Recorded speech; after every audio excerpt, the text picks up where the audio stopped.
Welcome to the Real News Network, and welcome to Reality Asserts Itself. I'm Paul Jay. On April 29th, cities around the world are going to be witnessing marches and rallies about climate change, and the issue is rather urgent. There is an administration in Washington that does not believe in human-caused climate change.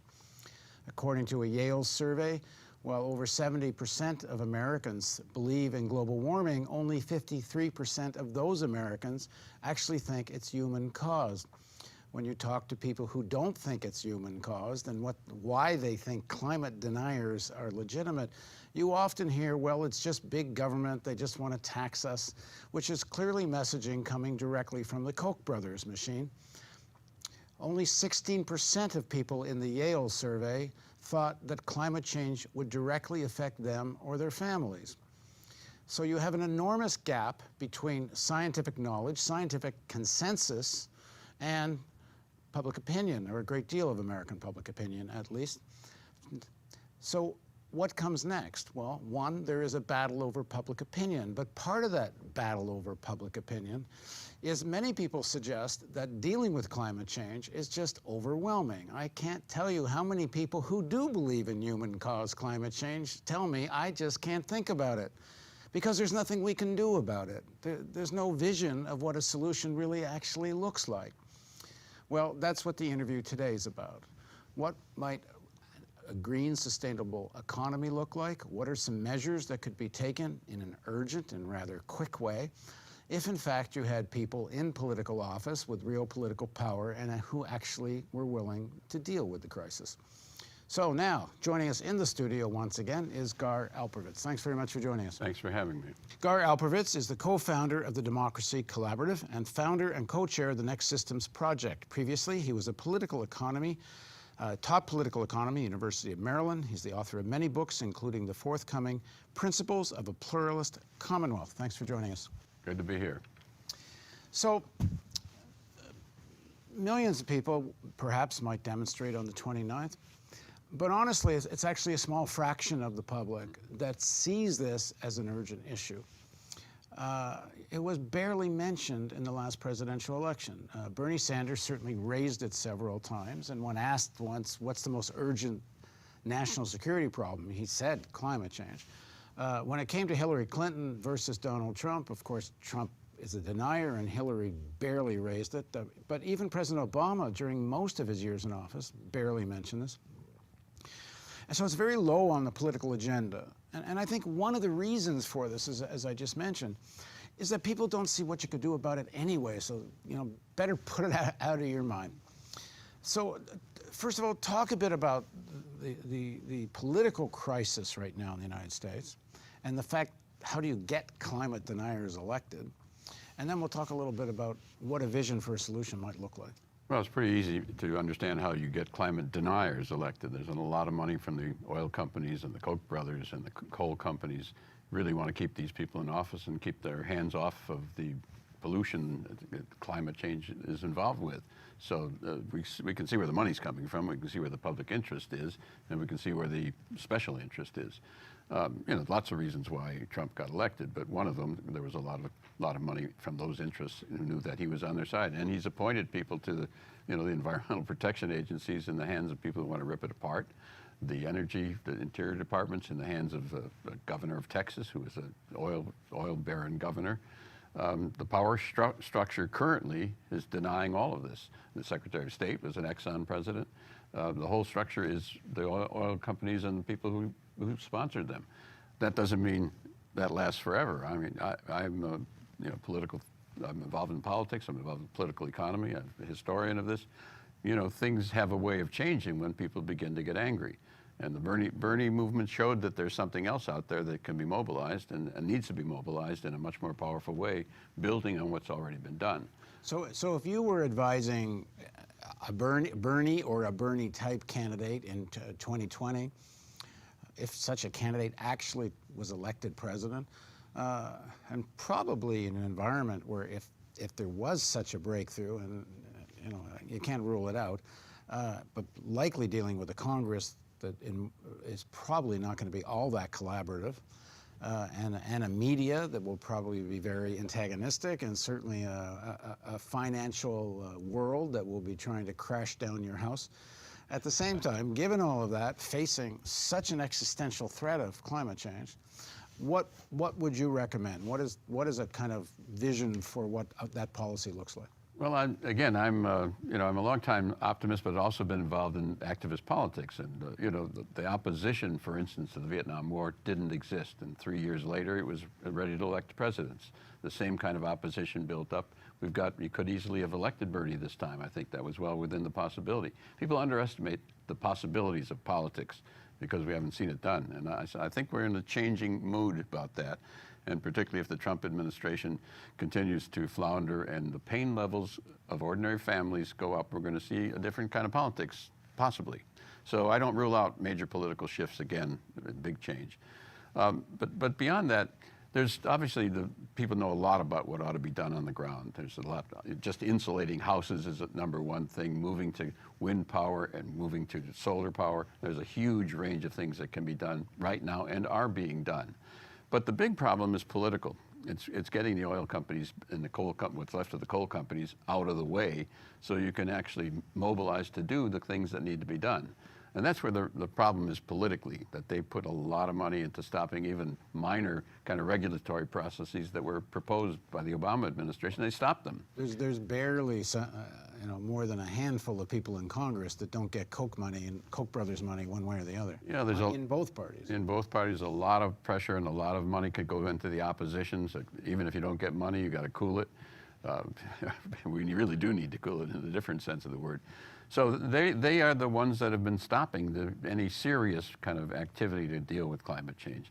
And so that's where the big problem is. And unless we address that, we're running out of time. I mean, most of the people are studying this to get to the limits of global warming before which we start getting real problems. 2 degrees centigrade is the usual number, but it's in that range. We've got 3 or 4, maybe 5 years. That's what most of the studies say, that we're now at an interval of time that's really urgent. So it's an important moment to begin saying, let's get serious about this, and what could you do if you got serious? So let's imagine 2020, a Sanders-esque or Sanders himself type candidate actually gets elected. What do you do? What are some of the big ideas of what you do? Well, some of the big ideas that have been developing, we've been working on this with other people around the country, and you have to think about this. How do we build power and understanding over the next 2-3 years so we can actually do something, hopefully when there's a new president? But you've got to build the understanding.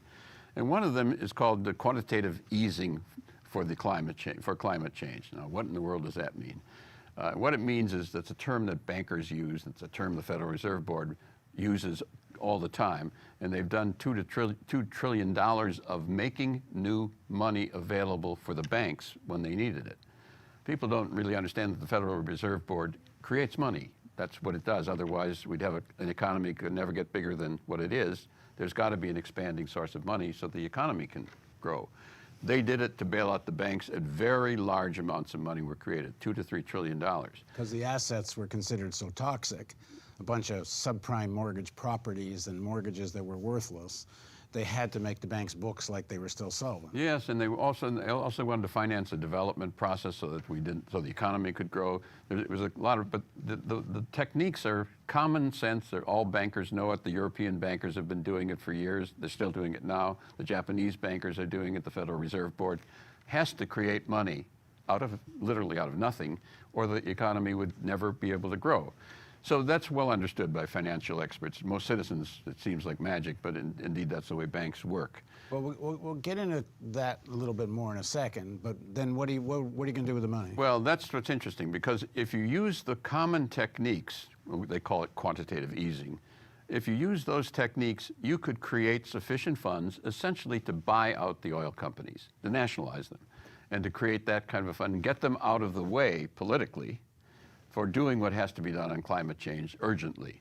And they are the major blocking power that stopped us from doing all the solar insulation and doing all the solar development, wind development, insulation in general. There's a whole series of things we know ought to be done, and stopping using fossil fuels. Basically, you're talking about buying out the Koch brothers, Mobil. Yes, the Exxon. and the big companies. Some of the biggest fortunes in the world. Yes, and they are, interestingly, they are under pressure from people like the Securities and Exchange Commission. Why? Because they see, the Securities and Exchange Commission, see that over time the pressure is building up on these companies, which means that the value of the oil they've got in the ground is shaky. Their books are reflecting numbers that may not reflect the numbers they would like to say it's worth all this money. Maybe not if you say this is a movement that's building anyway, it's beginning to cut into your shaky assets. They may very well find a buyout favorable. Movement meaning, excuse me. Movement meaning the pressure because of climate change is putting a limit on just how long this fossil fuel economy can keep going, and that means your reserves that you might have thought are good for 30, 50, 75 years, in a much shorter time frame may be regulated or in some other way out of business. So you may want to get out when the getting's good, is the theory. That's exactly right. They understand, and it's not only they, but when you've got the regulators, the Securities and Exchange Commission saying, hey, you're not reflecting this in your books, and that's illegal because you've got to tell the truth to your stockholders. The value of your underlying assets, because there is a building climate change movement, there's a shakiness about that, and you can't go honestly to the stock market and say it's worth X when it may not be worth X. So there's some pressure on them as well from their boards and from the stockholders. So they may very well be happy to be bought out, or not happy, or at least not as resistant as you might expect. And then the question becomes, how do you finance it? And what's really important, again, is... Before we get to finance it, you're likely to have a war with the Koch brothers. The Koch brothers, I would say this is everything, when the Koch brothers go to sleep and have a nightmare, the idea of a government being able to come in and take them over, even if they get paid for it, this is socialism. This is everything they spend so much money fighting against. Well, there's a divide and conquer part of this as well. The Koch brothers may be the last ones to fall, but Exxon might go down earlier. Why? Because they're listed on the stock market, and that's a big deal, as we were saying. Yeah, you just go buy the stock. Yeah, just buy it out. So it sounds, to most people who have not been studying what's already going on as conventional in the banking industry, what happens all the time in this country and other, creating money to buy assets. This is a step beyond that, but it's not using techniques that are not well known all over the world to the people who specialize in this. They call it quantitative easing, but we call it quantitative easing not for the banks, but for the planet. Okay, so let's say in 2020, the message gets through to American public opinion that we're facing an existential crisis. Right. There's a mood in the country. This has to be done quickly. We know that one of the recent studies shows that the 2% threshold, not 2%, 2-degree threshold in terms of warming, which is considered this threshold that if you cross, it's very hard to come back. One of the studies, Sir Robert Watson was the head of, former chair of the IPCC, said that if all the countries that pledged to do everything did everything they pledged to do at the Paris Agreement, we'd still hit the 2-degree threshold by 2050, and that's before Trump gets elected. Yep.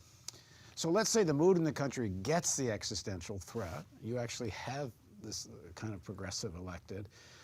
So then let's get into, so now you use, and quantitative easing, explain the mechanism, and part of that mechanism is you don't need Congress to do it. Well, you don't need Congress to do it. There's a question in the Fourth Circuit right now as to exactly what powers and emergency powers the Federal Reserve Board has. They did do this for the big banks at very large scale, so that has to be resolved. You may need Congress or you may not need Congress to do this, just depending. You probably would at least need the Senate in order to confirm a head of the Federal Reserve that would buy into this. Yes, and there's a big political problem, but the crisis is also building, and the question is whether people begin to demand something beyond the usual things we've been talking about in climate change, which are not getting us to deal with the trends. So we've discovered that as people think about this idea, which comes out as a little bit odd at first, and because people don't know about banking, and they begin to think about it, what could you do to actually change the trend? What could you do? We've got to do solar, we've got to do insulation, we've got to do wind, all the things we know about, but they're slow. If we really are facing a 4-year window, if that's, and that's kind of the current estimate, then you got to do something bold. And what we're talking about is something using these well-known techniques and going in and taking these guys out. or buying up 50% if you like, and then the other people are going to get out as fast as they can. So there may be faster ways to do it. So again, just to retrace what would happen in quantitative easing, one of the techniques at any rate is the government issues, for example, bonds, T-bills, the Fed buys them, and then this money now the government now has and goes and buys the oil companies. Yes, that's one. Takes them out politically as well as changes their mission. And that's really the goal. I mean, this is something that's been done not only for the banks. This is how Lincoln financed the Transcontinental Railroad, essentially, created money this way. It was done by Roosevelt with the RFC, Refinance Corporation, which also created money for industrial redevelopment. This is not unusual. It's just unusual for most people who don't know how banking works. But it would be for a special targeted reason to move fast because we've got a crisis, and to move in and getting the political opposition out of the way and doing the job. Okay, so one of the main critiques of this kind of quantitative easing, because this idea's been around for a while, which applying it to oil companies is new, but the idea of using it to fund jobs or fund infrastructure, that's been around for a while. And I guess the main critique of it is that it's essentially inflationary. You can't just make up so much money, put it into the economy without debasing the currency that's there. So how do you respond to that? Well, the inflation argument is, there is a monetary theory about that, but the first inflationary argument is that there's not enough productive capacity to build up. You run into price increases because people would be more money than you could create houses or cars or equipment of all kinds, all the things people need. There's a lot of unemployment in this economy. If you measured it the proper way, it's probably 10, 11%, and certainly in the black community, it's probably double that. It's not measured properly in the statistics. But so the idea that we're at a limit of productive capacity where prices have to go up is almost certainly wrong.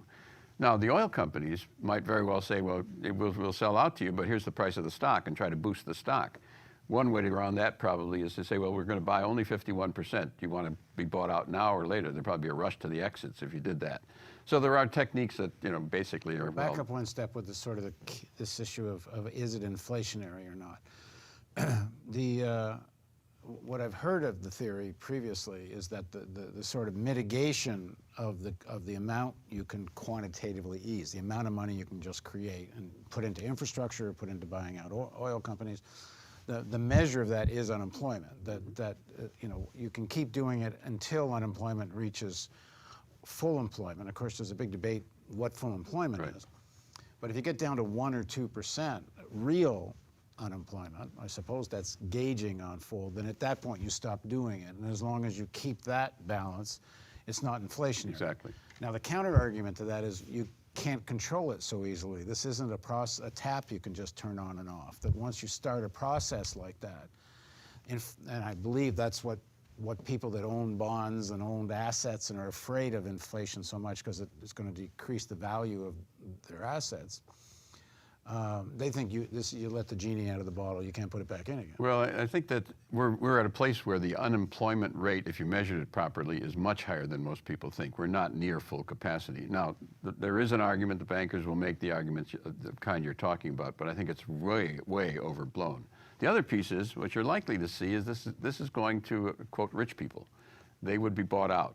And probably what they're going to do is not go out and buy houses, lots more houses of the kind that ordinary working people want. They're not going to buy a whole lot more. They're probably going to have to invest it in bonds or stocks elsewhere. Go gamble with it. Or go gamble with it, or yachts. Derivatives plays and whatever. Yeah, this is not injecting directly into the ordinary buying stream. Yeah, when you're doing it for buying out oil companies, the people that ordinary shareholders will get bought out, and some of that will hit. But the big players, they have mountains of cash they're sitting on, and this goes on top of their mountain of cash. So the two arguments. So it's not so inflationary. There are two arguments about the inflation. One is just the one you said, that the owners of the stock are not people who are being restricted in their current purchases. They'll put it into something. The big ones. The big ones. Just small. A lot of people, ordinary people, have it, but I guess it's That's not a small significant numbers. Yep.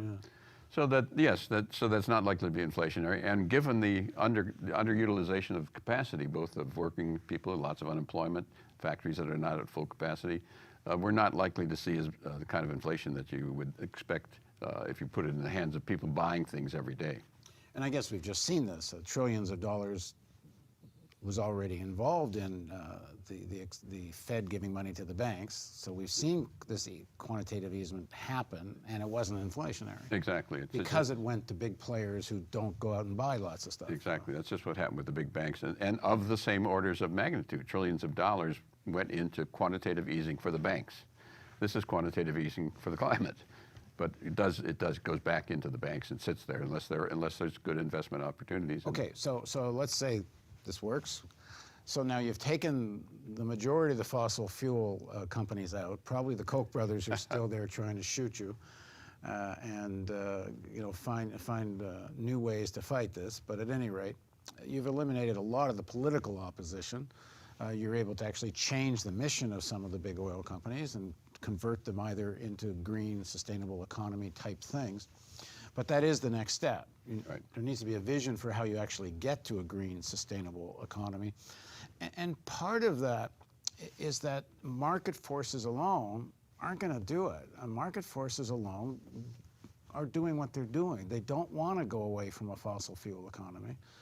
There was some attempt in 07, 08. There was a lot of talk about how Wall Street was going to get in on the greening of the economy. There was money to be made there. But the market asserted itself in quite a contrary way. And you know, climate change and green economy, even though in some areas it's starting to become more than competitive with fossil fuel, it is still certainly not the dominant discourse. But so then what does a plan look like when you are going to be in a big fight with a lot of the private sector? Well, I mean, I think what's happening is technology is moving very much fast and in favor of what we're trying to do. Solar is moving, the cost of solar insulation has gone radically down over the last 15 years. I mean, it's extraordinary changes. So solar is competitive with almost anything now in most parts of the country.